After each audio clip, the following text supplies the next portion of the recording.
In this section, we will consider how to validate another person. To validate is to communicate an understanding or appreciation of the other person's thoughts, feelings, or behaviours, and this can be done using words or behaviour. When we validate, we improve communication, we build trust, we can possibly reduce emotion dysregulation, and validation can also help to get a relationship through a difficult time.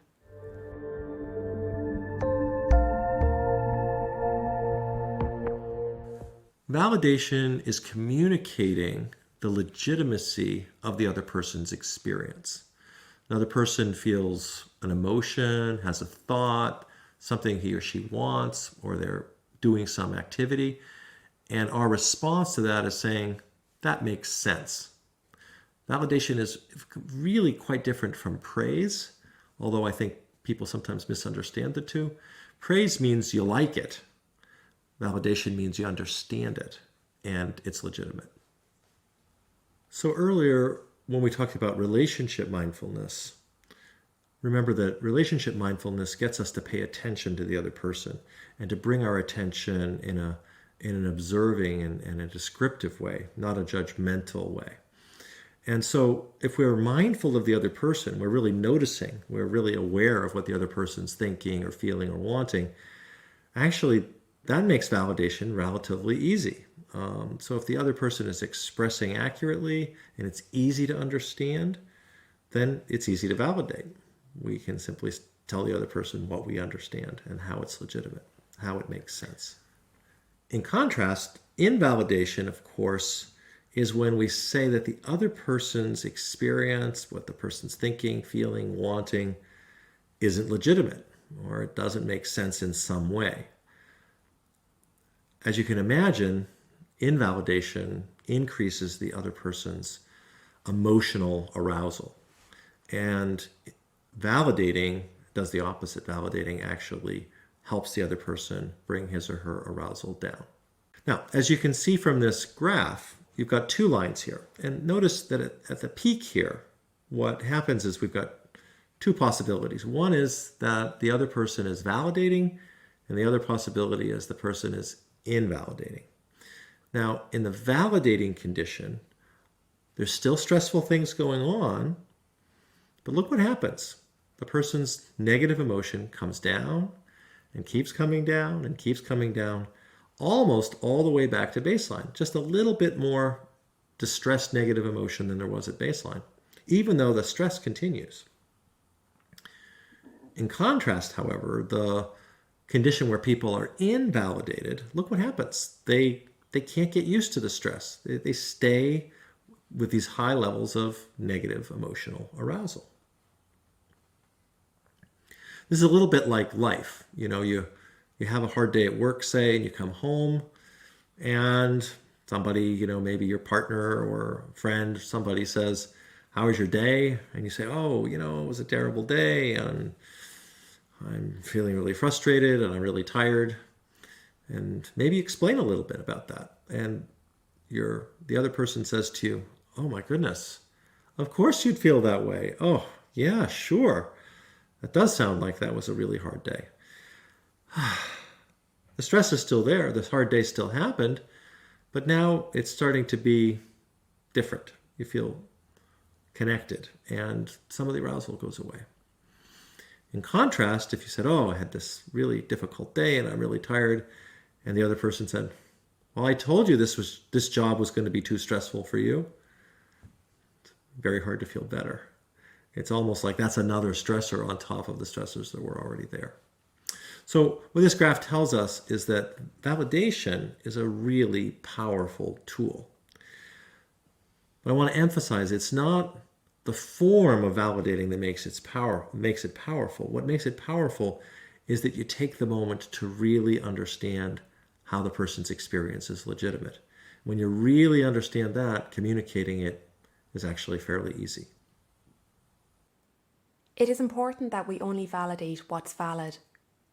Sometimes it can be very difficult to see anything which is valid in a particular situation. But it's important to remember that there is always something valid in a situation, So, for example, the behaviour which a person has engaged in might not be valid, but if we take a step back from the situation, it could well be that the emotion the person experienced immediately before engaging in this behaviour was indeed valid.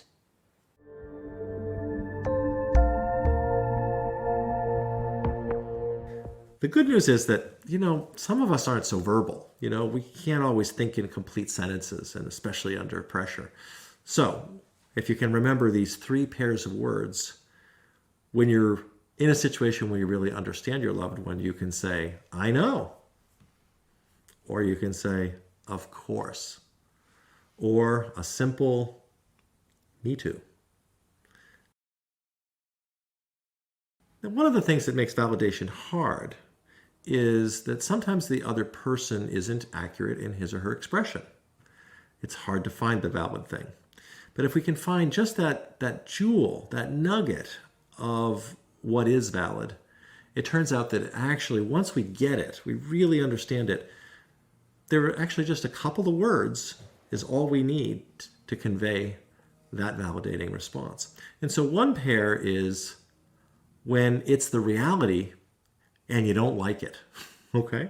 So, maybe you're my teenage child and you've been out drinking. What's valid about that?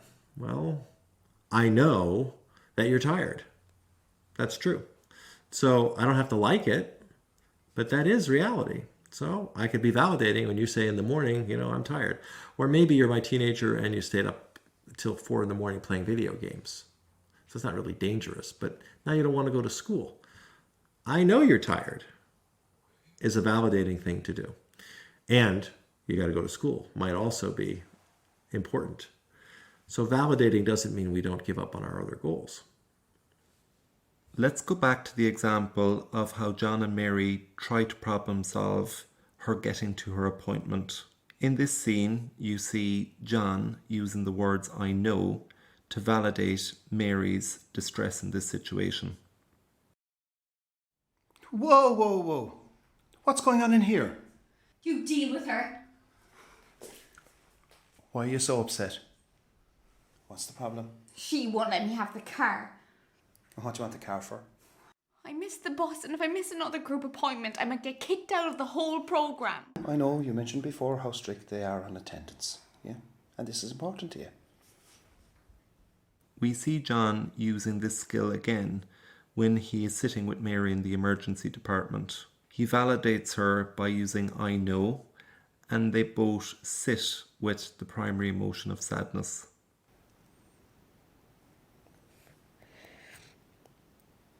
I don't want this to keep happening. I know. Neither do I. But we're in this together. And we'll find a way through it. Yeah?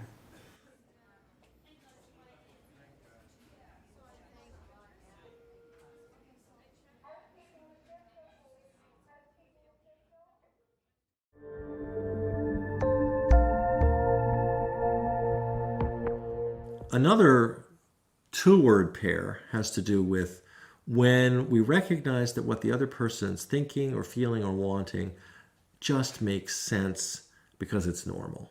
Anybody would want that. Sometimes all we have to say is, of course. And that's it, just of course. You could add, of course you think that, of course you'd want that, of course you'd feel that way. But it comes from that deep understanding. And we really understand that, of course, is easy.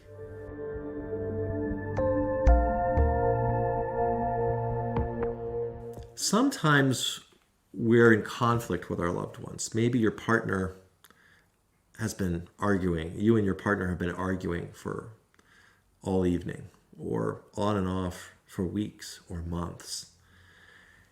And your partner might say something like, I'm so tired of arguing.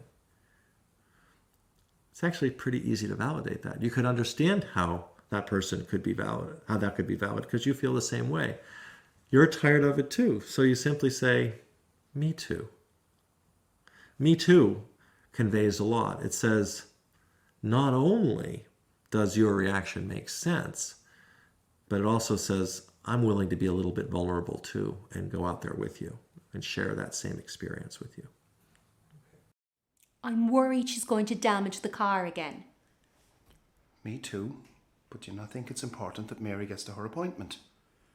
I know the car was damaged and you're worried that something might happen again, but is there any other way that we can solve this? Look, I'm going into town later, but I could go now and give you a lift. Is that okay? Well, it would be easier if I just took the car myself. If it means I get there on time, I suppose it'll be fine. I'll get my folder.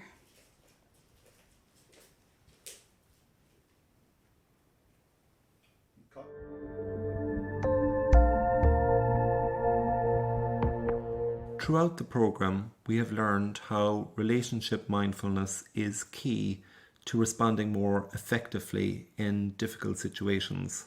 In this next scene, we see what happens when Mary leaves the emergency department. She's unable to return home given the level of conflict that has occurred with both John and Anne-Marie. Let's see what happens when she goes to stay with her boyfriend Jim.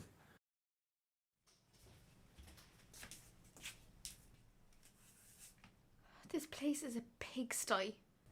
Oh, I'm a pig, am I? That's not what I said. You're constantly overreacting. I'm sick of these mood swings. If that group isn't helping, then maybe you should just up your meds. Oh, my meds. All those doctors do with their pills is throw crap against a wall until something sticks. So that if you are the wall, you just end up covered in crap. So I've got enough to be dealing with without having to clean up your mess as well. So why don't you just get up off your lazy arse and start cleaning up? Well, at least I've got a job and a place of my own. Who are you to come in here and tell me how to live my own life? Who am I? Who am I? Well, I guess I'm just your crazy girlfriend then who's walking around the place with her head underwater. Whose heart feels like it's going to explode in her chest, and all I keep thinking of is finding a quiet place and a way to stop all this. And are you just going to sit back there on your little couch and watch that? I can't deal with this. Maybe you should go back with your parents. Well, I'm sorry I'm not perfect. I guess everyone's better off without me.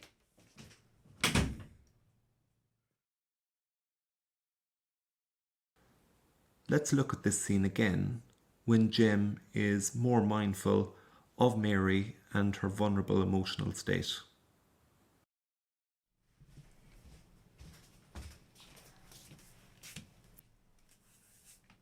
This place is a pigsty.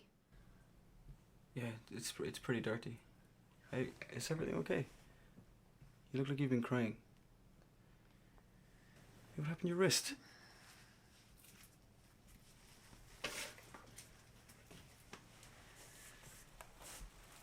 I had to go to the hospital again. I couldn't go back home because I had a huge row with Mum and Dad. Oh, I'm sorry. That's awful. Are you okay? I just had to get away from them, you know. I can't stand the way they're just trying to control me. I know, I get it. I understand. And you know that if you need space, you can stay here as long as you like. Okay? You can help me clean up if you want. Oh no, you can clean up. I'll watch TV. Alright, I'll get you a cup of tea first, okay? We see here that rather than reacting to Mary's comments about the untidy state of Jim's apartment, that he validates Mary's observations, agreeing that the apartment is somewhat untidy. When Mary indicates that he shouldn't let things pile up, he also continues to validate by saying, of course. In this case, Jim is far more observant of Mary's emotional state.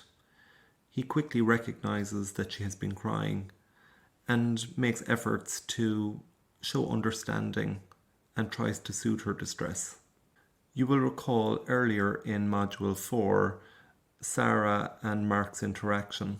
You will remember how Mark could not understand how Sarah could behave in such a way, given that he has done everything that he possibly can to support his daughter. Although Mark's observations that Sarah had come home late and was drinking were accurate, the assumptions that he makes about where Sarah was may not be quite so accurate. What Mark does not know is that Sarah had drunk too much, but as a result put herself in a risky situation where she was sexually assaulted by a guy that she'd met in a pub when she got separated from her friend who'd left early to go to a party. Sarah is emotionally vulnerable, but because Mark is so concerned about controlling her, he misses an opportunity to understand what has happened to her. Repeated interactions similar to this has meant that Sarah is unlikely to ever confide in her father. In dialectical behaviour therapy, Marcia Linehan outlines 3 sets of skills which can be used to increase effectiveness in interpersonal situations. While these skills were initially designed for use by individuals with borderline personality disorder, they could also be potentially very useful for family members or loved ones. Which of these skills we use in a given situation very much depends upon the situation at hand. The first skill is Dear Man.